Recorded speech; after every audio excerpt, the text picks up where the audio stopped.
Fenugreek leaves are not designed for first impressions. They are bitter, assertive, and unmistakable. They do not offer sweetness or neutrality. Instead, they introduce complexity, depth, and resistance. Fenugreek leaves represent a category of food that modern diets often forget: functional bitterness. Botanically, fenugreek leaves come from the plant Trigonella foenum graecum, a member of the Fabaceae family. This places fenugreek among legumes, alongside beans, peas, and lentils. This classification is important. It explains both its nutritional profile and its agricultural role. Fenugreek is a nitrogen-fixing plant. It improves soil fertility naturally. Ancient farmers understood this long before the science was formalized. The plant produces small trifoliate leaves, thin stems, yellowish flowers, and later, long slender pods containing seeds. While the seeds are globally known as a spice, the leaves represent a different identity entirely. Fenugreek leaves are consumed fresh, dried, or cooked. In Indian cuisine, they are known as methi. This name alone signals how integrated they are into daily cooking. Fenugreek originated in the Near East and South Asia. Archaeological records show its use in ancient Egypt, where it was employed both as food and medicine. It appears in Greek and Roman texts, often associated with livestock feed, digestive health, and medicinal preparations.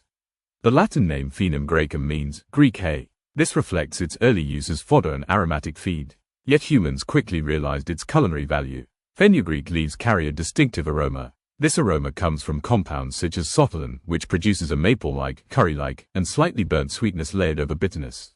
Sotalin is powerful even in tiny concentrations. This compound is also responsible for fenugreek's ability to alter body odor when consumed regularly.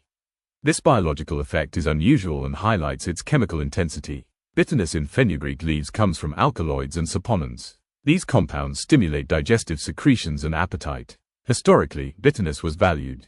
It prepared the body to process complex meals. Modern diets often remove bitterness. Traditional diets embraced it. Nutritionally, fenugreek leaves are dense. They contain iron, calcium, magnesium, potassium, vitamin A, vitamin C, vitamin K, and folate.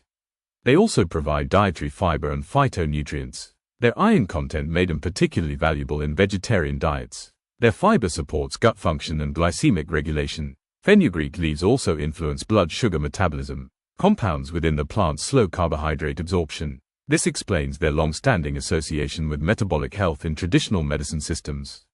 Again, food and function align. Agriculturally, fenugreek is fast-growing and adaptable. It thrives in moderate climates and poor soils. It matures quickly, making it suitable for rotation crops and small-scale farming. This speed made it reliable. Fenugreek leaves are rarely eaten raw.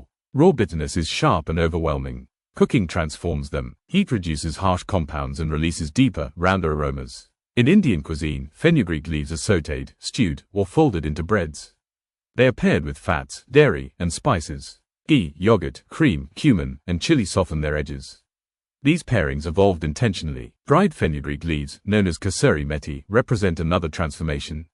Drying concentrates aroma while muting bitterness. A small amount adds depth to dishes without dominating. This makes fenugreek leaves a background architect of flavor. Culturally, fenugreek leaves are associated with everyday food rather than celebration.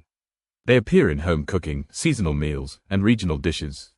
This daily presence builds tolerance and appreciation. Taste is learned through repetition. In Ayurvedic traditions, fenugreek leaves are considered warming and stimulating. They are associated with digestion, circulation, and balance. While modern medicine reframes these ideas, biochemical analysis often supports functional claims. Fenugreek's role in lactation support, digestion, and inflammation management has been studied extensively. From a sensory perspective, fenugreek leaves challenge the palate. They are not immediately pleasant. They demand adjustment. Over time, this challenge becomes satisfaction. This is the pattern of acquired tastes. Fenugreek leaves also illustrate the difference between aroma and flavor. Their smell can be sweet and inviting, while their taste remains bitter and grounding.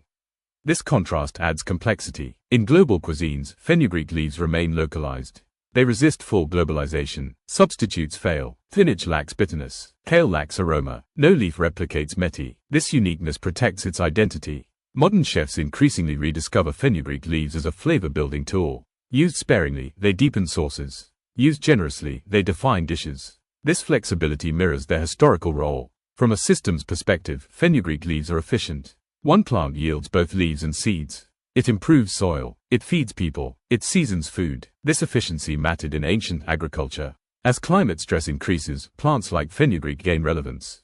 Low water demand, fast growth, and multiple outputs make it resilient.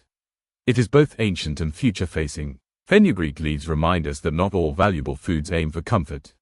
Some aim for balance. Some aim to train the palate. They connect digestion, culture, and chemistry. In summary, fenugreek leaves are not garnish. They are structural flavor. They are medicinal without being medicine. They are bitter without being harsh. They survive because they work. Fenugreek leaves teach that bitterness, when understood, becomes strength.